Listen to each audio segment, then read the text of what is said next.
Hey everyone, welcome back to my channel. I'm Floriesha, and today I'm going to be talking about why this book is literally the best self-care book out right now. Like, I kid you not, this book has changed my life. It has changed the way I think, the way how I act, and the way how I'm just like living life, period, and has just immensely impacted the woman that I'm currently becoming. So in this video, I'm going to be sharing my 5 major takeaways from reading the book Buy Yourself the Damn Flowers. If you didn't know, every time I'm holding this like little heart thingy, this little like fluffy cutesy thing, it's because we're talking about love. And this is part of my series called Lessons in Love, Becoming Whole from Within, where I'll be sharing ideas, thoughts, or books that are teaching me that I don't need a romantic relationship to feel full or to feel complete, that I am filling my own cup, that I am my own source of inspiration and happiness, that I am the main character, like I am that girl. So that's what this series is about. So if you're like interested in it, if you also want to start your self-care journey, you don't know where to start, and you're just trying to figure out like what works best for you, definitely join me. Subscribe, do whatever your heart desires. So before we get into the major takeaways, I just wanted to share something about the author of this book. Tam Kerr is a YouTuber on YouTube. Tam Kerr is a YouTuber, and she utilizes her platform to inspire women to be their best selves, to have that main character energy, to know that they have so much power to co-create with the universe, to live and lead a life that fulfills them without a man, without external validation. So if you're interested in that type of content, self-improvement, self-love, definitely go check out her YouTube channel in addition to getting this book. My first takeaway. In the book, Tam really talks about loving oneself unconditionally. So here's the quote. "You must love yourself unconditionally, or else you give your power away, allowing others to tell you when and whether you are worthy." The idea of loving oneself was so profound to me when I was reading this book, because I used to be a person who tied their worth to accolades, to achievements, to good grades, to things that I guess validated my worth and made me feel good about myself. I think that for so long, I don't know if this is kind of hard for me to say, but I feel like I put so much emphasis into my grades over my looks, over my physical appearance. Like, as long as my report card or grades or transcript was looking like all A's or like a narrow 3.9 or 4.0, like that's all that mattered to me. Like, that's what kept me stable and sane, even though I felt like I was lacking in other areas. I know now that I'm inherently worthy. There's nothing that I need to do. There's nothing that I need to accomplish. There's nothing I need to achieve to feel worthy. To me, that was just profound. I was like, wait, I don't need to have good grades. Wait, I don't need to look super put together every time. Wait, I don't need to have like these people telling me that I am like the best or whatever. Like, I don't need to do anything but just be and be worthy. And that's the thing. Like, in the quote, she talks about like when you don't love yourself unconditionally, when you tie your worthiness to external things, whether it's people or achievements, those things are like not temporary, but they come and go. Let's say one day you wake up and you have a task list to do, and if you don't get to every bullet point that you've written that day, you feel like you're not worthy, like you don't feel successful, you don't feel good about yourself because you weren't able to take everything off. And Tam is telling us that like, you don't need to take everything off to feel good about yourself. Like, productivity is honestly, I feel like a gift. It's a privilege to be able to be productive, you know, and also rest is productive. Rest is also a gift, and we don't need to constantly work. It gives you so much power. It returns that power that you were outsourcing back to yourself, and it makes it very unconditional, because you're not loving yourself based off conditions. You're not loving yourself based off achievement. You're not loving yourself based off whether you have a boyfriend or not, or whether people are validating your physical appearance or not, or whatever it may be. You are telling yourself that you are inherently valuable, that you are worthy, that you are seen, that you are all of these amazing things without attaching it to anything but just yourself. Like, to me, that was crazy. So yeah, I think I also want to share something that's, I guess, a little bit vulnerable. I used to be a person who was okay with people just like not acknowledging my presence, like saying hi to my other friends and then just like ignoring me as like I'm right there. And I guess I was very comfortable being in the shadows and people not noticing me because I was not fully confident in myself. I was very insecure. I didn't want to feel seen, because when you're seen and you allow yourself to be seen, you make room for judgment. You make room for people to perceive you.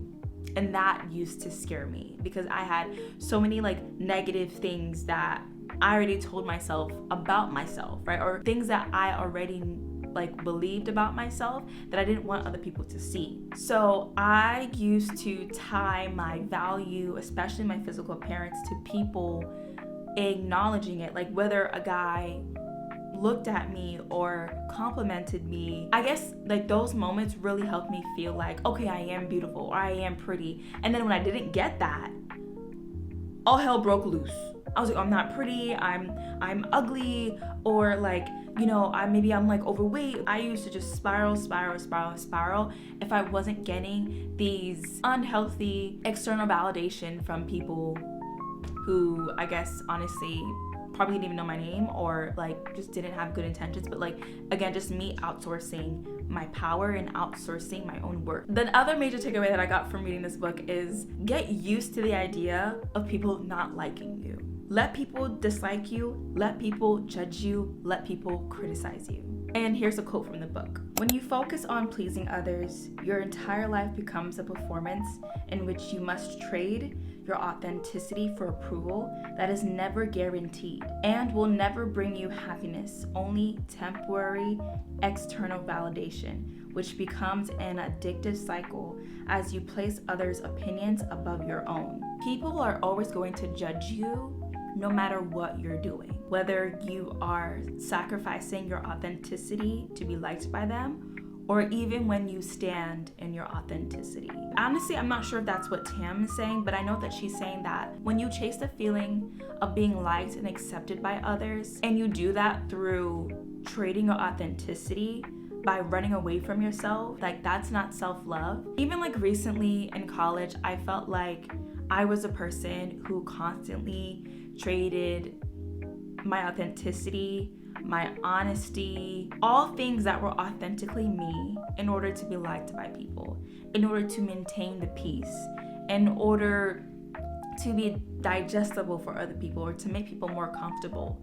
Like me not acknowledging my feelings, my true feelings and how I felt, allowed myself to be in dynamics or situations that I wasn't really happy in. And that's the thing. Even when I was pretending, even when I decided to run away from myself, I still felt alone. I still felt unsatisfied because I was pretending.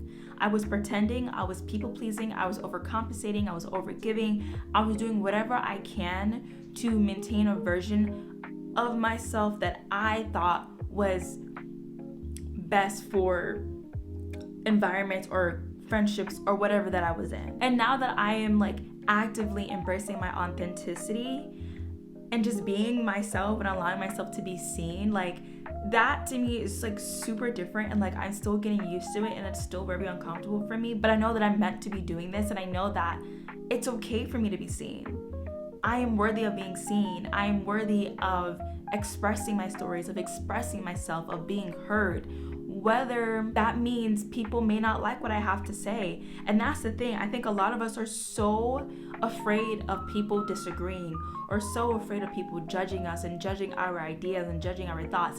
And I'm not even gonna lie, like even with like these like video essays I create and I have people that comment and like disagree with me and I kind of like freak out. I'm like, oh my God, like does that like invalidate everything I said? And it's like, no, people have ideas and opinions that are different from mine and that's okay. But it's like, make sure that you're, bringing your ideas with respect, with love, with empathy to share, but not to like dominate or to, I don't know. You just have to come in an energy and an attitude that doesn't seem off I don't have the words to really articulate what I want to say, but I am now teaching myself to be a person that's comfortable with confrontation. I'm just gonna tell you how I feel, whether you may like it or not, but I'm gonna say it in a way that's respectful of you and of me, because I deserve to acknowledge my feelings, period. I don't constantly have to be thinking about how this is going to make you feel, because if I do, then I'm not going to express myself freely. Like, we're human, like, we're going to disappoint each other. We're going to share things that may not be what we want to hear, but it doesn't mean that we shouldn't hear it. How can we have relationships and dynamics that are healthy if we're not really sharing how we feel? If we're bottling up everything, or if we're scared of hurting someone or disappointing someone, if we are sharing our truth. The third major takeaway: self-love is not a placeholder until you get cuffed. Here's the quote: self-love means no one can take away from you anymore. And I chose this quote to complement this major takeaway, because this is something I've actually been like grappling with a lot. A lot of people are like, oh, people who are single, who say that they're happy and fulfilled and in their self-love era, are like in their self-love era because they're single, because they're depressed, because they're lonely, and they're sad and they need to feel good about themselves in a way. Lies. Self-love doesn't disappear when you get into a relationship, and I think that's something that I have not heard at all until Tam. I already know that when I get into a relationship, solo dating, making sure that I am still fulfilling my dreams and my desires are still going to be a priority for me when I get into a relationship. Having alone time, taking care of myself, like all of these things that are intertwined in the performance and act and behavior of self-love does not dissipate or disappear when I get into a relationship. Like, I will not lose myself. I will not lose the love that I have for myself.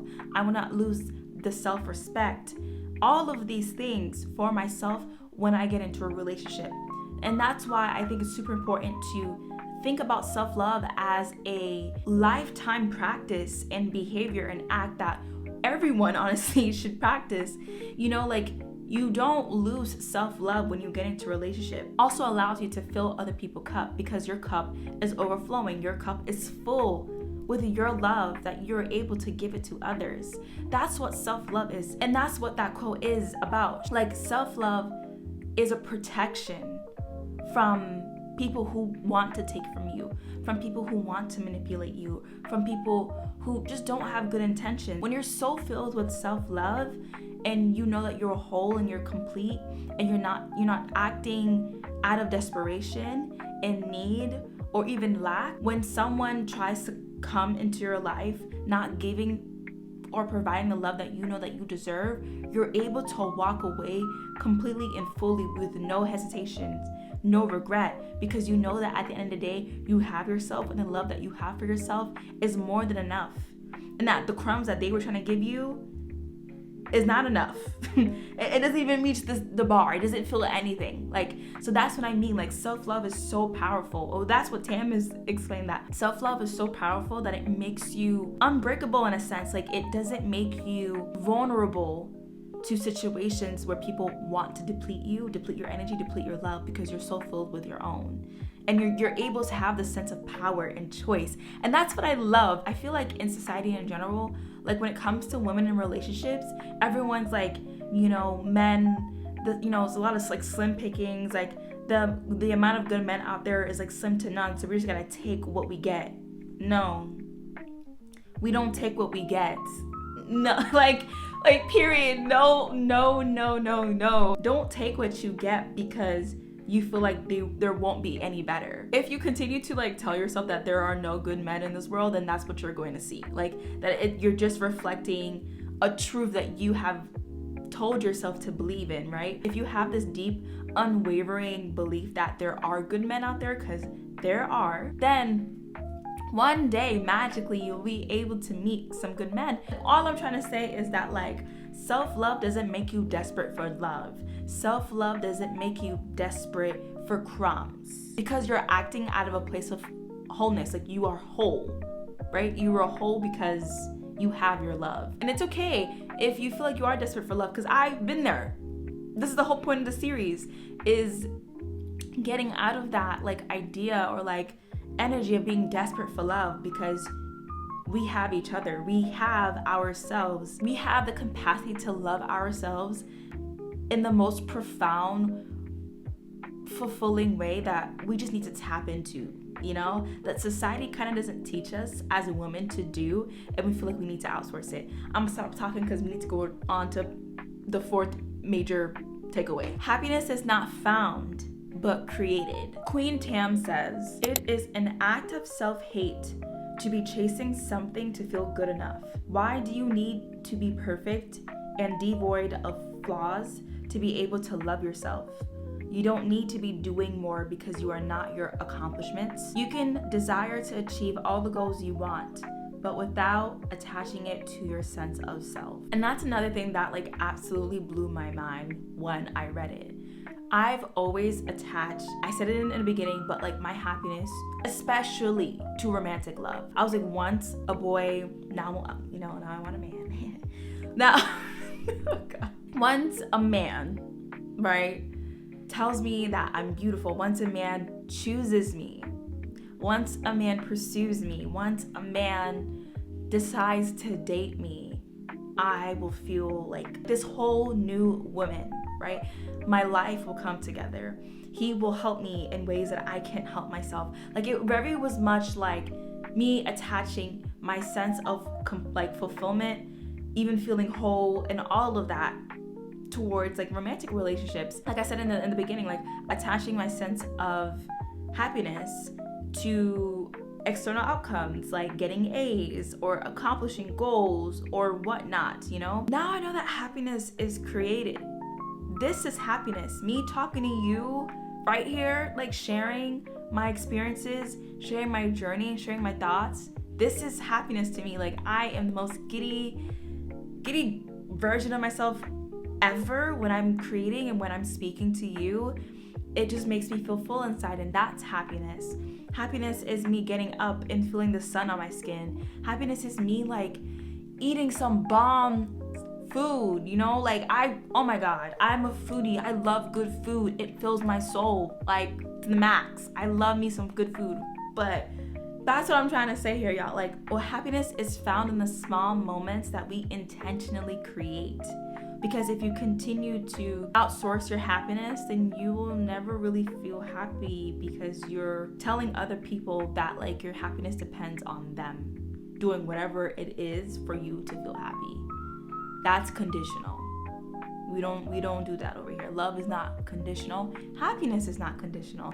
Happiness is a birthright to all human beings. You deserve to be happy because you are you.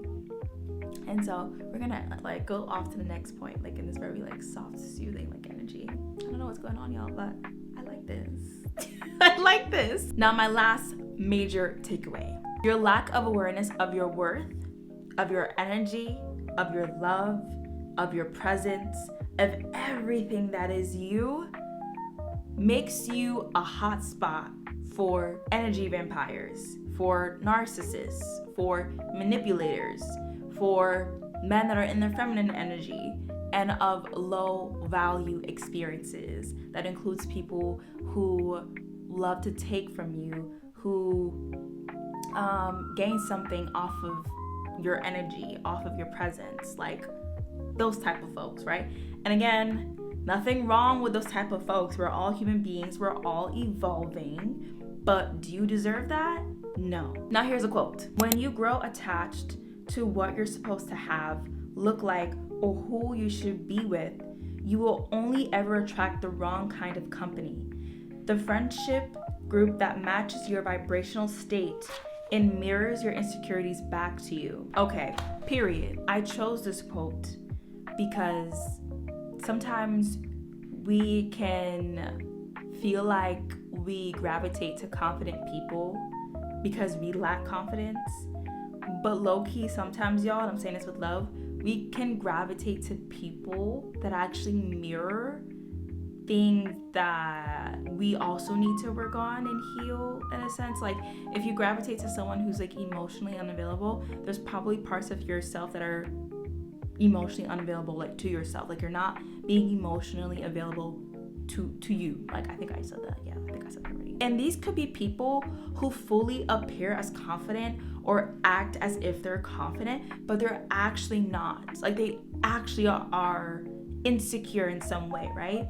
And that's the thing I've been noticing, like even with like some friends of mine. I feel like sometimes when you're an insecure person, it allows people who seem confident but they're actually insecure to feed off of your insecurity, who feed off of you shrinking yourself, making yourself feel smaller, for not actually recognizing the light and power that you have.